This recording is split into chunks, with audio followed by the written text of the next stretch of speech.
In the quiet outskirts of Nyandarua, where the wind whispered through tall grass like it was carrying secrets from heaven, lived a young man named Kibet Mwangi. Life had not been kind to Kibet, but it had not broken him either. His house was a small mabati structure that sang loudly whenever the rain fell, and his meals were as uncertain as Nairobi traffic. Yet his spirit was rich. The kind of rich that made people pause and wonder what treasure he was hiding inside. Kibet worked at a local Jua Kali shed, crafting simple fabrics and repairing worn-out clothes. His hands were magic, even if his pockets were empty. He believed that threads could tell stories, that fabric could carry identity, and that one day, somehow, his work would matter beyond the dusty roadside where he sat every day. Then one afternoon, like a plot twist written by God himself, she walked into his world. Amani Njeri. She wasn't just beautiful, she was the kind of beautiful that made time forget to move.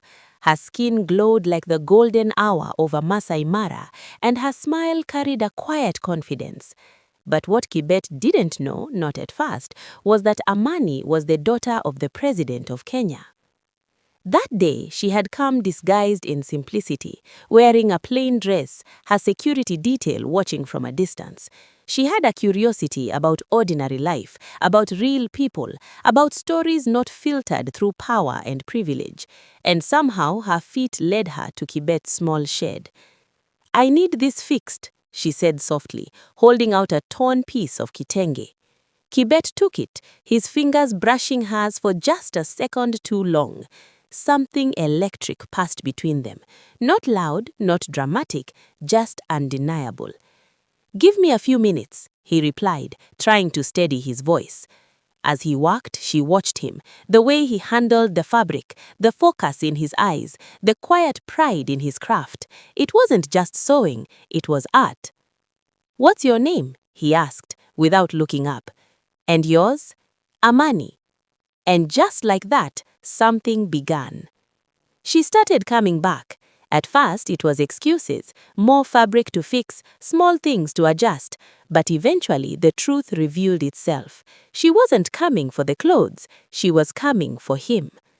They would sit outside the shed after work, sharing roasted maize and stories. Kibet told her about growing up without parents, about surviving through sheer will. Amani told him about living in a world where everything was controlled, where even her smiles were sometimes planned. With Kibet, she could breathe, and with Amani, Kibet felt seen. But love like that, it doesn't stay hidden long. The day the truth came out was the day everything changed. A convoy of black SUVs stormed into the dusty roadside like a scene from a movie. Men in suits stepped out, their faces serious. Kibet stood frozen as Amani was pulled aside, her secret no longer a secret. "You cannot be here," said one of the guards firmly. Kibet looked at her, confusion and fear battling in his eyes. "Amani, what's happening?" She hesitated, then whispered, "I'll explain, I promise." But the world didn't give her that chance easily. Within hours, the story had spread like wildfire. The president's daughter in love with a poor roadside tailor. The country had opinions. Oh, they had opinions. "This is madness. He's after money. She's rebelling. It will never work." Even the president himself was furious. To him, this wasn't just love. It was a scandal waiting to happen. "You will end this," he told Amani, his voice heavy with authority. But Amani had never felt more certain about anything in her life. "No," she said quietly, "I won't." Kibet, on the other hand, was fighting his own war. The pressure was unbearable. People mocked him, some threatened him, others warned him to walk away. "She's out of your league. You will be destroyed. This is not your world." For a moment, he almost believed them.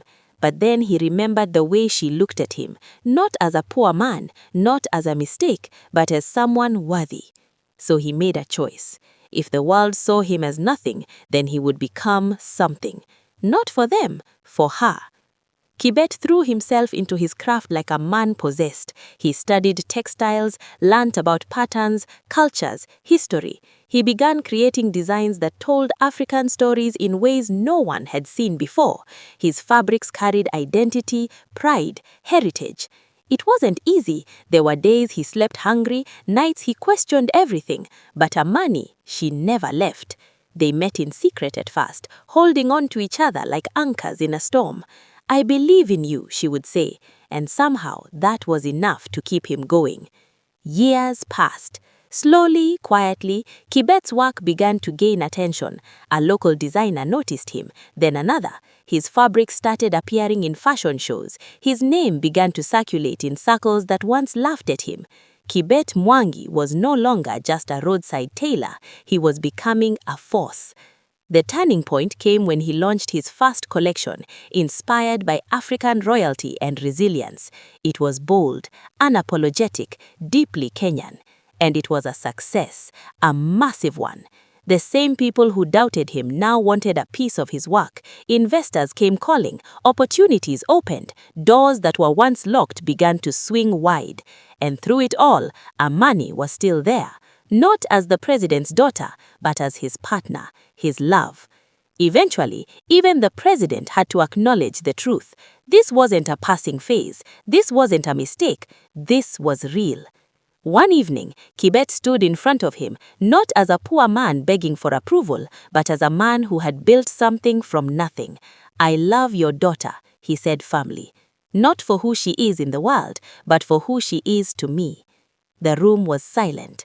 Then slowly, the president sighed. "I was wrong about you," he admitted. And just like that, the war ended. Their wedding was nothing short of magical, a blend of tradition and elegance, culture and modern love. From Nyandarua to Nairobi, people watched in awe. The poor boy and the president's daughter, against all odds, they had made it. But their story didn't end there. Together, they built something even greater, an African textile empire that redefined fashion across the continent.